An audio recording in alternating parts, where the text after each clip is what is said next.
Hello everyone, क्या आपने सुना है कि जो भी चीज़ें आप खाते पीते हो उसका ग्लाइसेमिक इंडेक्स आपकी रिप्रोडक्टिव हेल्थ को यानी कि बच्चे पैदा करने की क्षमता को बहुत ज़्यादा असर करता है। ग्लाइसेमिक इंडेक्स इस टॉपिक को बहुत सारे लोग नज़रअंदाज करते हैं, लेकिन अगर आप अपनी फर्टिलिटी को इम्प्रूव करना चाहते हैं तो आपके लिए ये जानना बहुत ज़्यादा ज़रूरी है। हाई ग्लाइसेमिक इंडेक्स फूड आपके हार्मोनल हेल्थ और रिप्रोडक्टिव सिस्टम के लिए हार्मफुल हो सकता है। सबसे पहले बात करते हैं ग्लाइसेमिक इंडेक्स यानी कि जीआई क्या होता है। बहुत सारे लोगों को ये समझ में नहीं आता होगा। जीआई एक स्केल होता है जो कि नापता है कि कौन से फूड में आपके ब्लड शुगर लेवल को तेजी से बढ़ाने की क्षमता होती है। ठीक है, हाई जीआई फूड्स जो होते हैं वो क्विकली आपके अंदर डाइजेस्ट होते हैं और आपके ब्लड शुगर को बहुत ज्यादा तेजी से स्पाइक करते हैं यानी कि बढ़ाते हैं। और जो लो जीआई फूड होते हैं वो धीरे से डाइजेस्ट होते हैं और आपके ब्लड शुगर को ग्रेजुअली बढ़ाते हैं, मतलब कि धीरे धीरे बढ़ाते हैं। जीआई की रेंज क्या होती है? ठीक है, बिलो 55 होता है लो जीआई का रेंज, और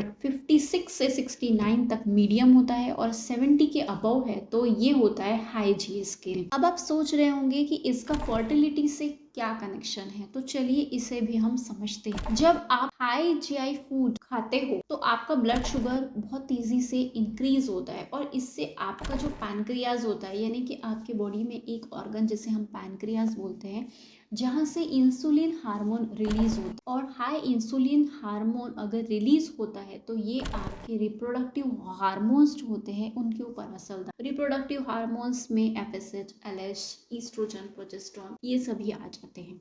अब ये होता कैसे है?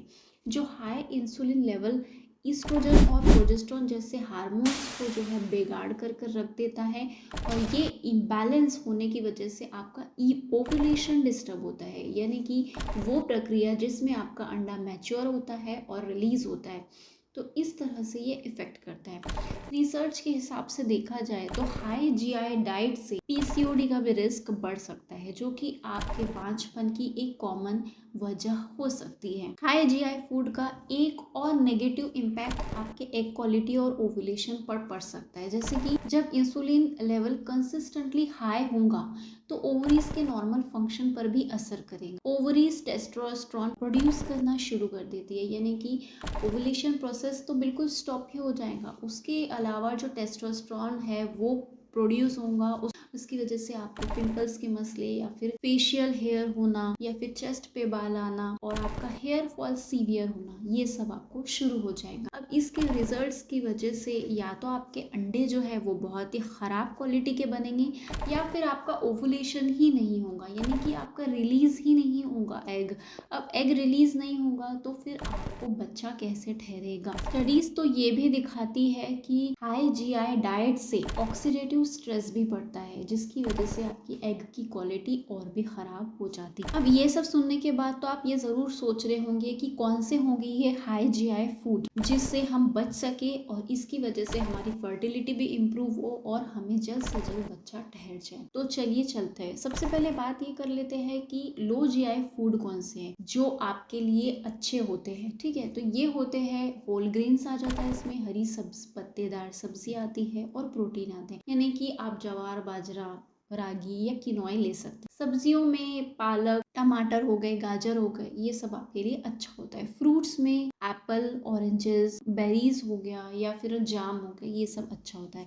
एग, पनीर, ये सब भी अच्छे होते हैं। सारी दालें जो होती हैं वो भी, और इसके अलावा जो सीड्स होते हैं इसमें फ्लैक्स सीड्स बहुत अच्छे होते हैं, चिया सीड्स अच्छे होते हैं, और सूरजमुखी के बीज भी बहुत अच्छे होते हैं। तो ये लो जीआई फूड्स जो होते हैं ये आपकी इंसुलिन को स्टेबल रखते हैं, जो कि आपका ओवुलेशन भी अच्छे से करता है, और इसके साथ साथ आपकी एग की क्वालिटी भी इम्प्रूव होती है, और जो ऑक्सीडेटिव स्ट्रेस होता है ये भी कम होता है। इससे आपकी रिप्रोडक्टिव हेल्थ को भी बूस्ट मिलता है। लो जीआई फूड आप जितनी मर्जी चाहो उतना ले सकते हो अपने डाइट के लिए, लेकिन इसके साथ साथ आपको कुछ लाइफस्टाइल चेंजेस भी करने होंगे जिसकी वजह से आपकी इम्प्रूव हो जाएगी फर्टिलिटी। तो 30 मिनट का वॉकिंग या योगा आपको ज़रूर करना चाहिए। इसके अलावा अगर आपको बहुत ज़्यादा टेंशन हो रही है तो स्ट्रेस हार्मोन्स जो होते हैं जैसे कि कॉर्टिसोल होता है, तो ये भी आपकी फर्टिलिटी पे बहुत ज़्यादा इम्पैक्ट करता है। आपने जनरली देखा होगा कि बहुत ज़्यादा स्ट्रेस होने की वजह से भी प्रेगनेंसी नहीं रुकती, तो इसके लिए आप थोड़ा सा मेडिटेशन ज़रूर करें। 7 से 8 घंटे की नींद आप बहुत अच्छी लें, इससे आपका स्लीप हार्मोन बैलेंस रहेगा और ये भी आपके अंडे को बराबर से हेल्दी रखने में और मैच्योर करने में हेल्प करेगा। पानी सबसे ज़्यादा ज़रूरी है क्योंकि हाइड्रेशन का भी बहुत ज़्यादा इम्पैक्ट आपके हार्मोन्स पर बढ़ता है। अब आती है उन चीज़ों की बारी जो आपको बिल्कुल अवॉइड करनी है जिसमें हाई जीआई होता है। हाई जीआई फूड जनरली सफ़ेद रंग की होती है, जैसे शुगर से बनी हुई जो भी चीज़, पेस्ट्री, केक, बिस्किट, मिठाई, इवन मैदे से बनी चीज़ क्योंकि वो भी सफ़ेद होता है, पिज्ज़ा, बर्गर, नूडल्स या फिर स्नैक्स के अलावा वाइट ब्रेड हो गया, मैदा हो गया, ये सब आता है हाई जीआई फूड में। साबूदाना, चावल, फ्रेंच फ्राइज, ये सभी हाई जीआई फूड में आता है जो कि आपको अवॉइड करना है। अब आपको ऐसा लगेगा कि ये तो बहुत ज़्यादा चीज़ें हैं, इतना सब हम किस तरह से अवॉइड करेंगे? तो देखिए, अगर आपकी इनफर्टिलिटी इस वजह से हो रही है, ग्लाइसेमिक फूड्स की वजह से हो रही है, तो मेरे ख्याल से 1 या 2 महीना ये सारी चीज़ें नहीं खाने से कोई आपको फ़र्क नहीं पड़ेगा। जब आपकी प्रेगनेंसी हो जाती है तो आप तो धीरे धीरे करके ये सारी चीज़ें स्टार्ट कर सकते हो। अब मीडियम जीआई फूड, जिनकी वजह से आपका जो इंसुलिन लेवल है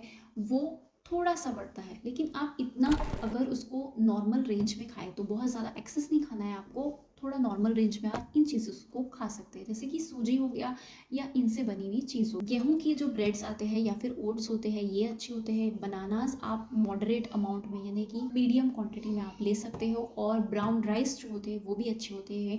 तो ये जो है मीडियम जीआई फूड होते हैं। ये सारे जो फूड्स अभी मैंने आपको बताया है ये आप एकदम नॉर्मल क्वांटिटी यानी कि मीडियम क्वांटिटी में ले सकते हो। तो फ्रेंड्स, ग्लाइसेमिक इंडेक्स जो होता है वो आपके फर्टिलिटी में एक छुपा हुआ हीरो भी हो सकता है या फिर एक विलन भी हो सकता है। तो अब आपको ये समझ में आ गया होगा कि कौन सी चीज़ें आपको अवॉइड करनी है, कौन सी चीज़ें आपको ज़्यादा लेनी है और कौन सी चीज़ें आपको मीडियम अमाउंट में लेनी है। ये छोटा सा चेंज अगर आपको माँ बनाने में हेल्प कर सकता है तो ये मेरे ख्याल से बहुत बड़ी बात नहीं है। अगर ये वीडियो आपके लिए हेल्पफुल लगी होंगी तो प्लीज़ लाइक कर दे। अपने क्वेश्चन या फिर कोई कमेंट होगा आपको वीडियो के रिगार्डिंग में, वो कमेंट सेक्शन में ज़रूर पूछें। इसके अलावा चैनल को ज़रूर से सब्सक्राइब करें। मिलते हैं हम नेक्स्ट वीडियो में, तब तक के लिए टेक केयर।